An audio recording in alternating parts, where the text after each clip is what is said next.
Yesterday at the grade level meeting, there might have been a little bit of confusion about the Domain 3 chart. So I thought that I would make a quick video just to make sure that we all had the understanding. Remember, in Domain 3 this year, there are only going to be 6 student groups that count. Okay, we have the all students, we have the 2 lowest race or ethnicity student groups from 2022.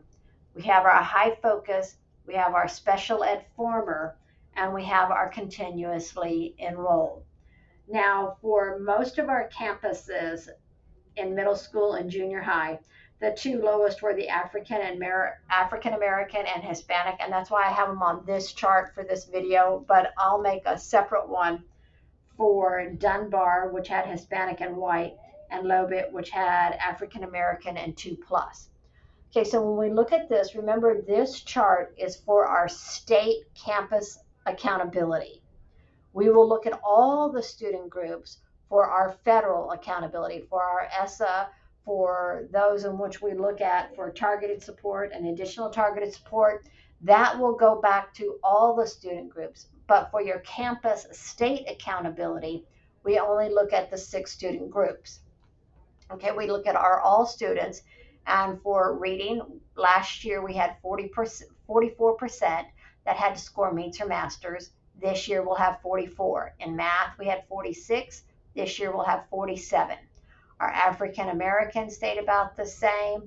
Our Hispanic actually went down a little bit in both content areas. Our high focus we're using for state accountability only, and that is where we roll into one group, our emergent bilingual, our economically disadvantaged, our special ed, and our highly mobile. All 4 student groups go into one, and no matter how many of those individual student groups they count, in high focus, they only count once. And then we have special ed former. I don't believe that we have any campus that has 10 or more former special ed students on campus. So that probably will not count for any of our campuses. And then we have continuously enrolled. Okay, and I have on here just the target percent for middle school and junior high for this year. Okay, then we have the academic growth. Academic growth, remember we are using that transition table this year. And that transition chart shows that a student needs to go from high did not meet to a minimum of low approaches, from low approaches to high approaches, from high approaches to low meets, that they have to progress along those performance levels.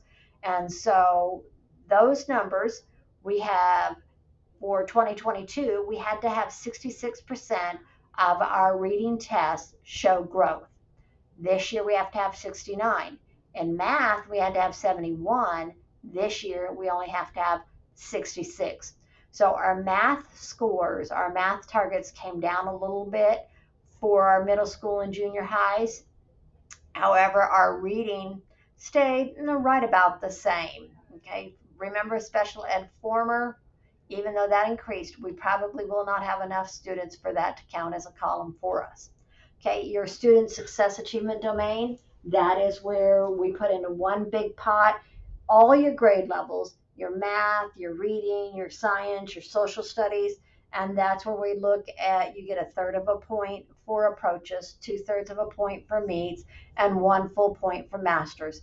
And then you need to get 47% of the points, 37%, 41%, 38% of the points that you could get in there. Okay, now where the change comes is in your English language proficiency. This is your TELPAS test. Last year, we had to have 36% of our students make progress on TELPAS. This year, you will need 44% of your students to make progress on TELPAS. This year, TELPAS is a little bit different, and this year only, because our writing is that online test now. They're going to look at your domain scores instead of your composite scores. And so they're going to look at reading, speaking, and listening. And you need 2 out of those 3 domains to be advanced high or to be 1 performance level higher than they were in 2022. and you need 44% of your students to advance. Okay. If you have any questions, please let me know.